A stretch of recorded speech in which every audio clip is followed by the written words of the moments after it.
Hello everyone, I am Sunny your physics teacher. Welcome back to my YouTube channel. Elasticity के आज के इस lecture में हम स्ट्रेस के ऊपर बेस्ड 4 अच्छे टेक्निकल न्यूमेरिकल्स को सोल्व करेंगे। तो देखो, फर्स्ट न्यूमेरिकल में क्या गिवन है। एक्सेलरेशन ड्यू टू ग्रेविटी की value near the surface of earth 9.8 metre पर सेकंड स्क्वायर गिवन है। ठीक है, मान लो ये छत है, इस छत से एक massless perfectly elastic steel wire connected है। ठीक है, massless perfectly elastic steel wire connected है। फिलहाल ये ओरिजिनल कॉन्फ़िगरेशन में है। ठीक है, मतलब कोई स्ट्रेस नहीं है इसमें, नो स्ट्रेस। ठीक है, और इसकी जो रेडियस है ये कितनी गिवन है, 2 मिलीमीटर। ठीक है, अब मैं क्या करूंगा, 4 kg का एक ब्लॉक लटका दूंगा with the help of thread. ठीक है, ये क्या है, thread. With the help of thread 4 kg का ब्लॉक लटका दूंगा। तो देखो, अभी मैं इस ब्लॉक के नीचे अपना हाथ लगाए हुए हूं, तो ये मेरी स्टील वायर, मतलब perfectly elastic steel wire original configuration में है, किसी स्ट्रेस में नहीं है। ठीक है, अब मान लो इसकी लेंथ है L, जब ये ओरिजिनल कॉन्फ़िगरेशन में है, किसी स्ट्रेस में नहीं है। तो अब मैं जैसे ही अपना हाथ हटाऊंगा ना, तो क्या होगा, ये जो स्टील वायर है इसकी लंबाई बढ़नी शुरू होगी और ये स्टील वायर ऐसे इक्विलिब्रियम पे आ जाएगी।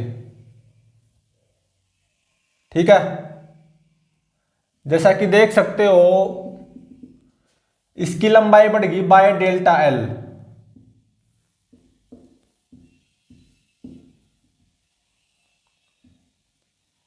और ये स्टील वायर अब इक्विलिब्रियम पे आ गई। अब ये अंडर स्ट्रेस है, अंडर टेंसाइल स्ट्रेस। ठीक है, तो 4 kg ब्लॉक रेस्ट पे। तो यही फाइंड आउट करना है, इस स्टील वायर में कितना टेंसाइल स्ट्रेस होगा एट इक्विलिब्रियम, यही फाइंड आउट करना है।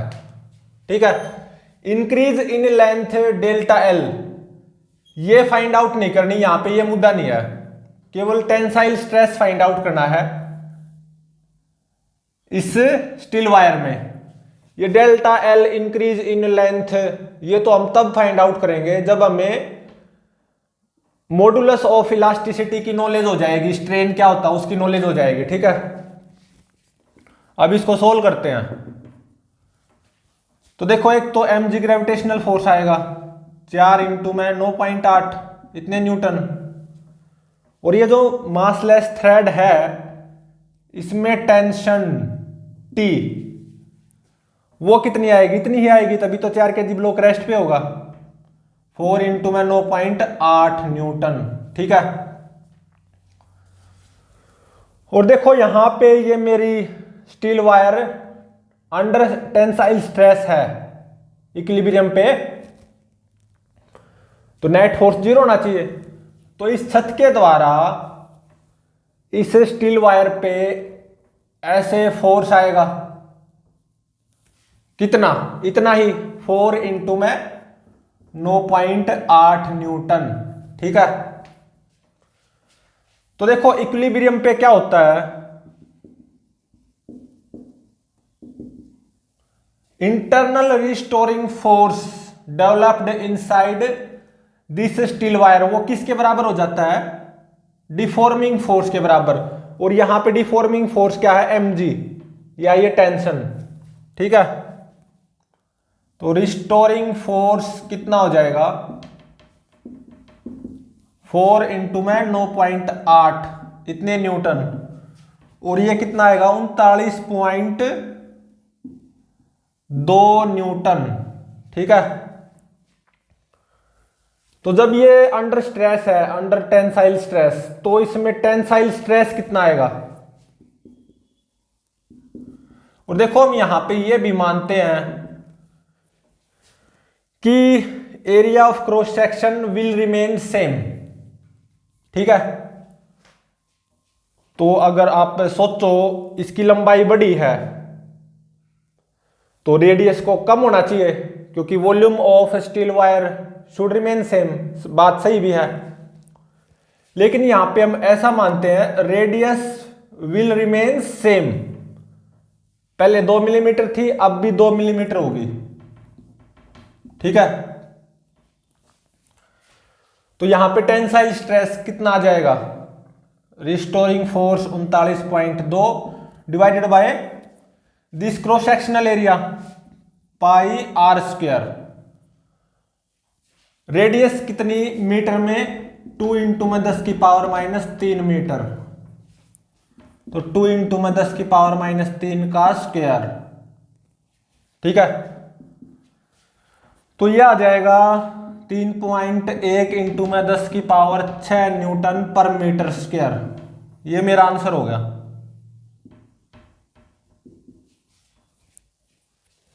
और देखो ये मासलेस स्टील वायर थी। ठीक है, तो यहां पे हर जगह पे टेंसाइल स्ट्रेस क्या होगा, सेम होगा, और वो इतना होगा। ठीक है,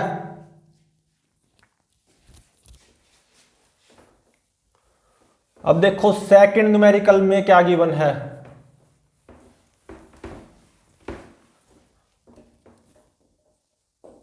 second numerical, again acceleration due to gravity की value near the surface of earth 9.8 metre पर सेकंड स्क्वायर गिवन है।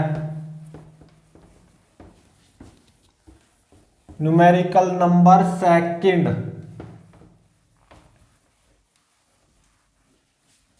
Acceleration due to gravity near the surface of earth 9.8 metre पर सेकंड स्क्वायर गिवन है। और मान लो ये छत है, इस छत से एक आइडियल पुली कनेक्टेड है। ठीक है,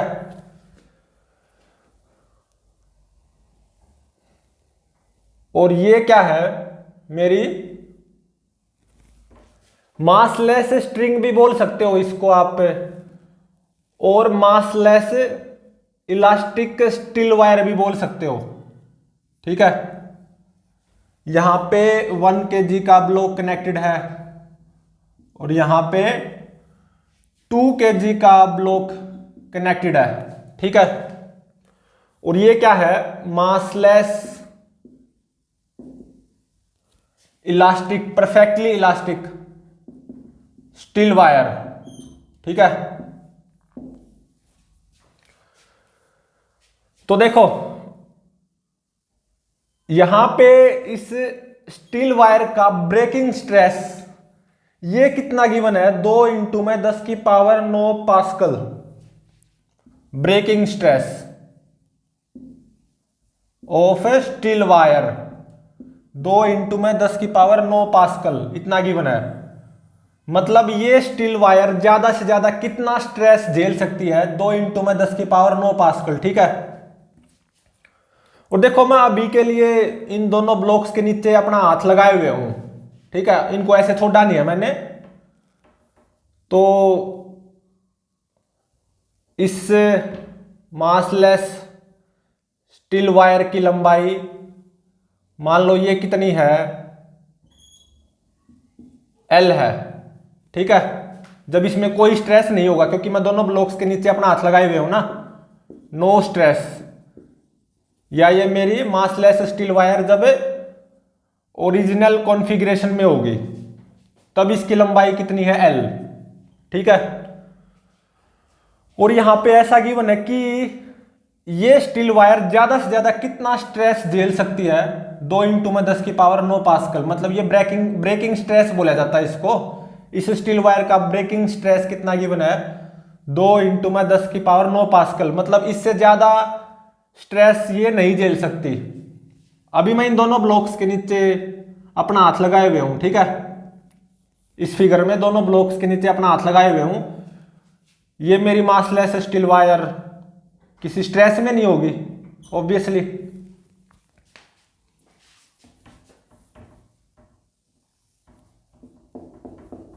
तो अब देखो, मैं अपना हाथ हटा लूंगा, ठीक है, तो ये स्ट्रेस में आ जाएगी। इस मासलेस स्टील वायर में टेंशन आ जाएगी ना, वही रिस्टोरिंग फोर्स होगा, तो ये स्ट्रेस में आ जाएगी, ठीक है। 1 kg ब्लॉक, 2 kg ब्लॉक, अब ये स्ट्रेस में आ गई। और कौन से स्ट्रेस में? टेंसाइल स्ट्रेस में, ठीक है। अब इसकी लंबाई थोड़ी सी बढ़ जाएगी। अब इसकी नई लंबाई कितनी हो जाएगी? L plus delta L। हालांकि इंक्रीज इन लेंथ ये ऐसा कुछ फाइंड आउट नहीं करना यहां पे, लेकिन ये जरूर होगा जब ये स्ट्रेस में आएगी इसकी लंबाई तो बढ़ेगी ऑब्वियसली, ठीक है। तो 1 kg ब्लॉक ऊपर की तरफ एक्सेलरेट करेगा, 2 kg ब्लॉक नीचे की तरफ एक्सेलरेट करेगा, और इस मासलेस स्टील वायर में समथिंग टेंशन आएगी, बिल्कुल टेंशन इन वायर, और वही यहां पे किसका काम करेगी? इंटरनल रिस्टोरिंग फोर्स का, ठीक है।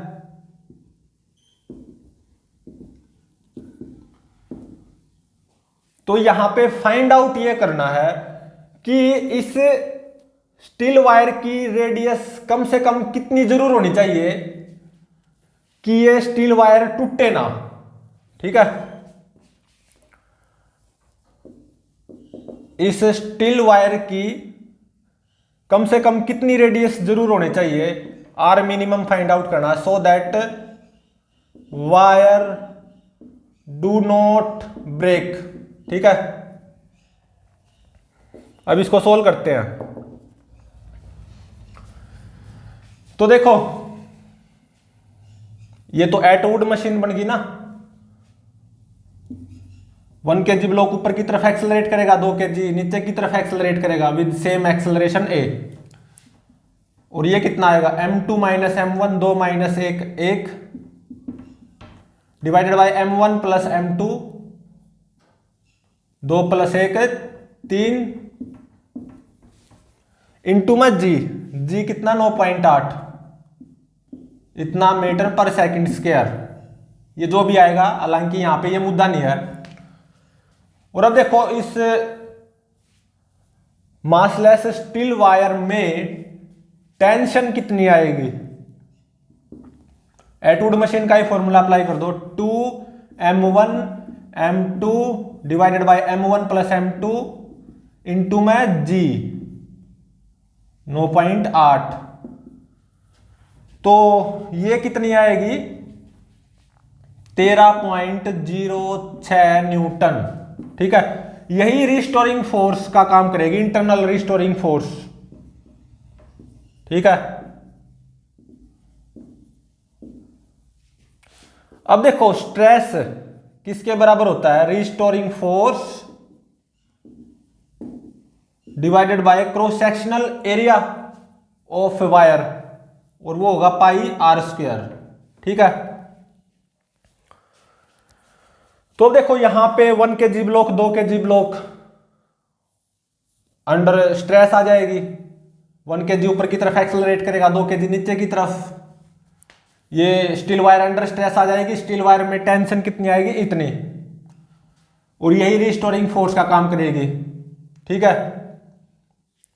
तो यहां पे रिस्टोरिंग फोर्स तो फिक्स हो गया ना इस पर्टिकुलर न्यूमेरिकल में, मतलब इस वायर में टेंशन तो फिक्स होगी, क्योंकि ये 1 kg block, 2 kg block fix है ना ये, तो रिस्टोरिंग फोर्स तो फिक्स है 13.06 न्यूटन, ठीक है। अब देखो, स्ट्रेस मैक्सिमम कब होगा? जब इस वायर की रेडियस क्या होगी मिनिमम, सीधी सी बात है। ये लेफ्ट हैंड साइड में जो स्ट्रेस है ये मैक्सिमम कब होगा, जब राइट हैंड साइड में डेनोमिनेटर मिनिमम होगा। और डेनोमिनेटर मिनिमम कब होगा, जब इस स्टील वायर की रेडियस मिनिमम होगी। तो मैक्सिमम स्ट्रेस कितना झेल सकती है ये स्टील वायर, 2 इंटू में 10⁻⁹ is equal to 13.06 divided by pi R minimum का स्क्वायर। ठीक है, तो यहां से आर मिनिमम ये कितनी आ जाएगी,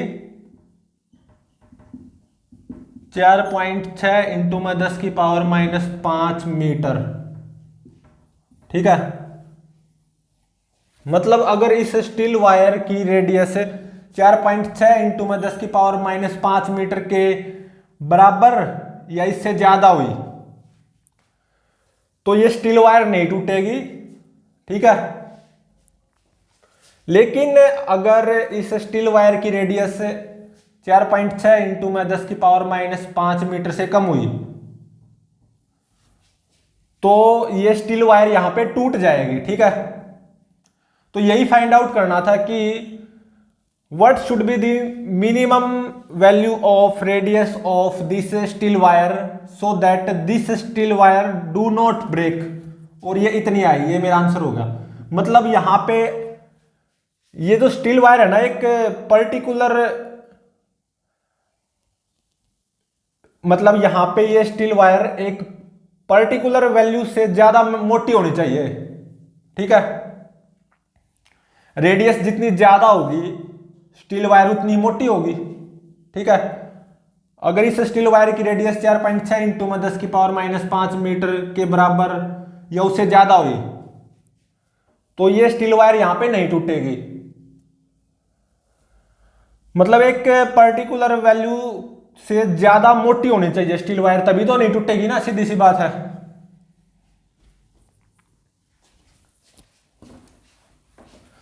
तो अब देखो थर्ड न्यूमेरिकल में क्या गिवन है।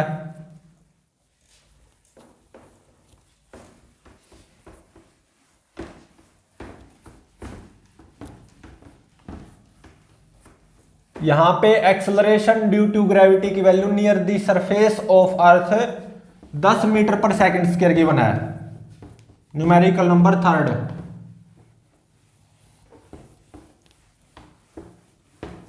एक्सेलरेशन ड्यू टू ग्रेविटी की value near the surface of अर्थ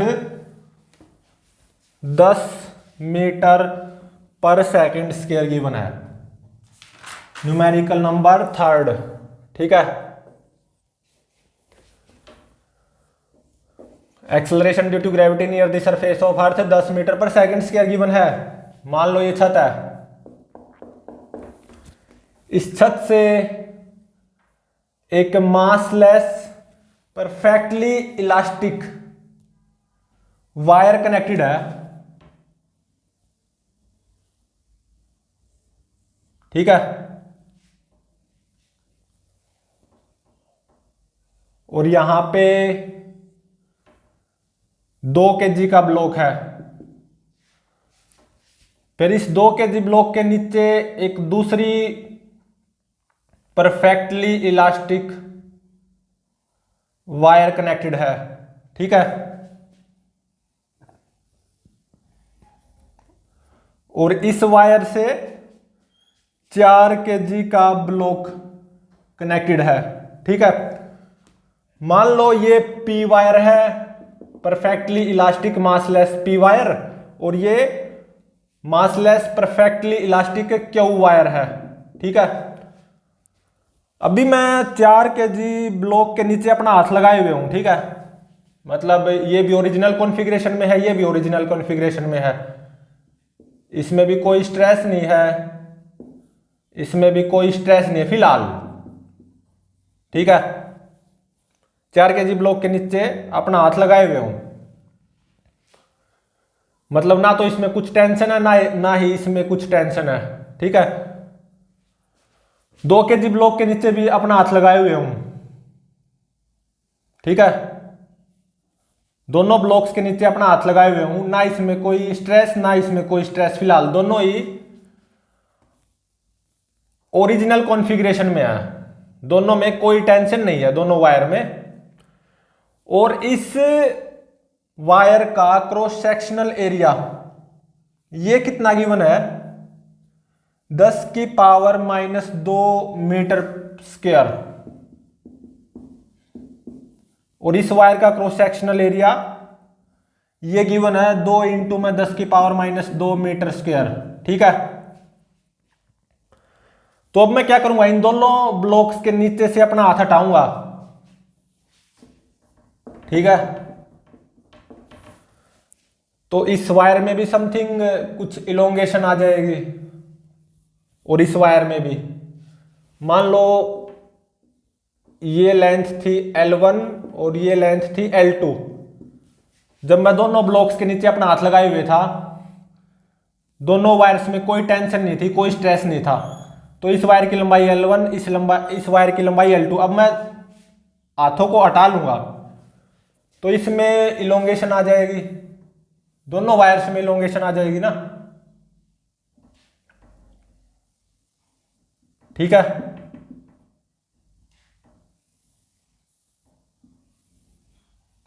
देख सकते हो दोनों वायर्स में इलोंगेशन आ गई। इस वायर की लंबाई होगी L1 प्लस डेल्टा L1, इस वायर की लंबाई होगी बढ़कर L2 प्लस डेल्टा L2। हालांकि अभी मुझे डेल्टा L1 डेल्टा L2 कुछ फाइंड आउट नहीं करना, अब ये इक्विलिब्रियम पे आ गया, सिस्टम इक्विलिब्रियम पे, 2 kg रेस्ट पे, 4 kg रेस्ट पे। ठीक है, तो देखो ये मासलेस वायर थी ना और ये भी मासलेस वायर थी। अब यहां पे दोनों ही अंडर स्ट्रेस हैं, अंडर टेंसाइल स्ट्रेस हैं दोनों ही। ठीक है, बोथ। तो देखो ये दोनों मासलेस थी, इसमें हर जगह पे टेंशन क्या आएगी, सेम आएगी। ठीक है, मान लो T1 टेंशन आएगी, वही रिस्टोरिंग फोर्स का काम करेगी, इंटरनल रिस्टोरिंग फोर्स का। और ये भी मासलेस वायर थी, तो यहां पे भी हर जगह टेंशन क्या होगी, सेम होगी, और वो मान लो T2 होगी। यहां पे वो इंटरनल रिस्टोरिंग फोर्स का काम करेगी, T2 टेंशन। ठीक है, तो फाइंड आउट क्या करना है, स्ट्रेस इन बोथ वायर्स या tensile stress in both wires find out करो। अब इसको सोल्व करते हैं। तो देखो 4 kg ब्लॉक का FBD बनाओ, mg 40 न्यूटन, और एक ऐसे T2 टेंशन आएगी, सही बात है, और 4 kg रेस्ट पे है, तो T2 कितना हो गया, 40 न्यूटन। 2 kg भी रेस्ट पे है, 2 kg का FBD बनाओ, mg 20 न्यूटन, और एक ऐसे T2 आएगा, T2 कितना, 40 न्यूटन, और एक ऐसे T1 आएगा, ये कितना हो जाएगा, 40 + 20 60 न्यूटन। ठीक है, तो देखो stress in this P wire वो कितना होगा, restoring force in this P wire, T1 tension हो जाएगा, और ये कितना है, 60 Newton, divided by cross sectional area. यहां पे क्रॉस सेक्शनल एरिया हम ऐसा मानते हैं कि चेंज नहीं होगा। ठीक है, ऐसा अज्यूम करके चलते हैं, तो पाई r1², और इनफैक्ट यहां पे तो क्रॉस सेक्शनल एरिया ही गिवन है, वो कितना, 10⁻², मतलब पाई r1² कितना गिवन है, 10⁻² मीटर स्क्वायर। तो ये कितना आ गया, यहां पे 6 × 10⁻³ मतलब 6000 पास्कल, 10⁻² ऊपर 10⁻+2 हो जाएगा ना, तो 60 × 100 6000। अब देखो इस क्यू वायर में स्ट्रेस कितना आएगा, restoring force T to tension, और वो कितनी 40 न्यूटन डिवाइडेड बाय इस क्यू वायर का क्रॉस सेक्शनल एरिया, ये कितना की बना 2 इंटू में 10⁻² मीटर स्क्वायर। ये भले ही स्ट्रेस में आ जाए वायर से, लेकिन हम ऐसा मान के चलते हैं इनका क्रॉस सेक्शनल एरिया सेम रहेगा, नियरली सेम रहेगा, ठीक है। तो ये कितना आएगा, ये आएगा 2000 पास्कल, ठीक है। तो ये मेरे आंसर हो गए।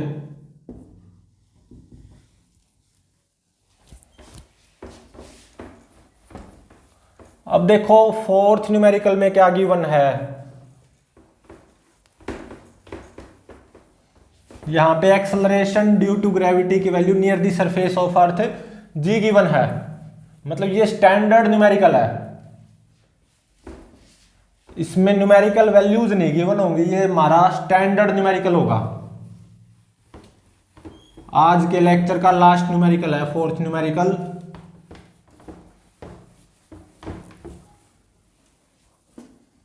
तो देखो क्या गिवन है,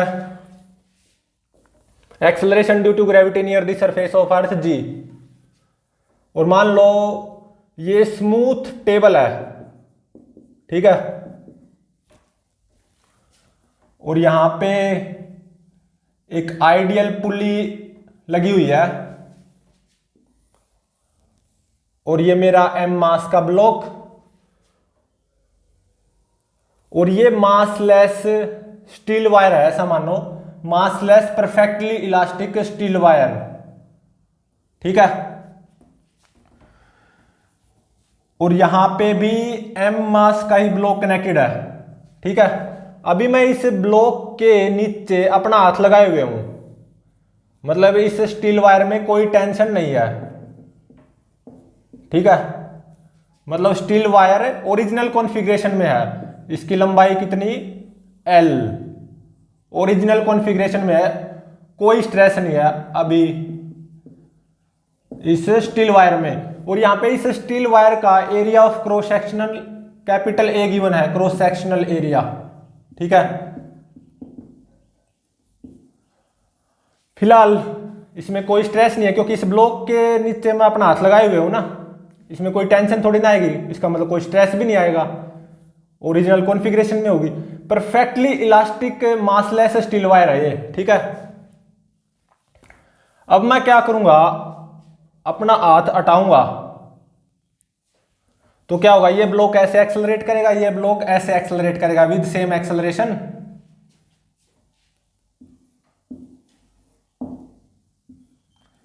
अभी तो मैं यहां पे अपना हाथ लगाए हुए था, लेकिन अब मैं अचानक अपना हाथ हटा दूंगा, ठीक है।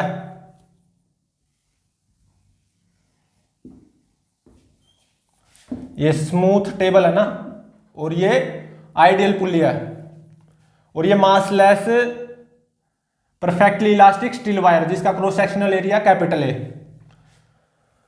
अब मैं क्या करूंगा, अपना हाथ हटा दूंगा, तो अचानक इस स्टील वायर में टेंशन आ जाएगी, ठीक है। अब ये अंडर स्ट्रेस आ जाएगी, और स्ट्रेस भी कौन सा, tensile stress, under tensile stress, ठीक है। तो अब अंडर स्ट्रेस है तो इसकी लंबाई कुछ बढ़ जाएगी, कितनी हो जाएगी लंबाई L प्लस डेल्टा L। हालांकि increase in length delta L वो फाइंड आउट नहीं करना, ये तो हम तभी फाइंड आउट कर पाएंगे जब हमें मॉडुलस ऑफ इलास्टिसिटी को पढ़ लेंगे, ठीक है, स्ट्रेन और मॉडुलस ऑफ इलास्टिसिटी को पढ़ लेंगे। तो ये ब्लॉक ऐसे एक्सेलरेट करेगा A एक्सेलरेशन से, क्योंकि स्मूथ टेबल है ना, A एक्सेलरेशन से ये नीचे की तरफ एक्सेलरेट करेगा। तो सबसे पहले A एक्सेलरेशन फाइंड आउट करो, और यहां पे फाइंड आउट क्या करना है, इस वायर में कितना टेंसाइल स्ट्रेस आएगा, ठीक है। तो एक्सेलरेशन फाइंड आउट करो सबसे पहले, तो देखो यहां पे mg फोर्स आएगा, ठीक है, और इस वायर में टेंशन आएगी T, वही इंटरनल रिस्टोरिंग फोर्स का काम करेगी। तो एक्सेलरेशन कैसे निकाल लूं? तो देखो इस T से ये T कैंसिल हो गया, ये डायरेक्शन ऑफ मोशन के अलोंग, ये डायरेक्शन ऑफ मोशन के अपोजिट। तो इस सिस्टम पे net force along direction of motion वो कितना आया, mg divided by mass of system m plus m 2m। तो ये कितना आ गया, g/2। अब इस पे न्यूटन सेकंड लॉ अप्लाई कर दो, net force tension is equal to mass m, acceleration g/2। तो इस रस्सी में टेंशन भी निकल के आ गई, कितनी आएगी, mg/2 आ गई, ठीक है। यही तो इंटरनल रिस्टोरिंग फोर्स का काम करेगी यहां पे, ठीक है। तो कितना टेंसाइल स्ट्रेस आएगा इस रस्सी में, मतलब मासलेस स्टील वायर में tensile stress, restoring force mg/2 divided by cross sectional area. और यहां पे हम ऐसा मानते हैं कि वायर का cross sectional area will remain same, वो चेंज नहीं होगा। यहां पे एक कैपिटल A था क्रॉस सेक्शनल एरिया इस वायर का, यहां पे भी कितना रहेगा, नियरली कैपिटल A, हाँ थोड़ा सा कम होगा, लेकिन हम ऐसा मान के चलते हैं, जूम करते हैं, cross sectional area will remain same, capital A, ठीक है। स्ट्रेस क्या होता है, restoring force divided by area, cross sectional area. तो ये कितना आ गया, mg/2a, ये मेरा आंसर हो गया। तो नेक्स्ट लेक्चर में हम स्ट्रेस के ऊपर ही बेस्ड 2 और अच्छे टेक्निकल न्यूमेरिकल्स को सोल्व करेंगे। तो प्लीज चैनल को लाइक, शेयर और सब्सक्राइब जरूर करें।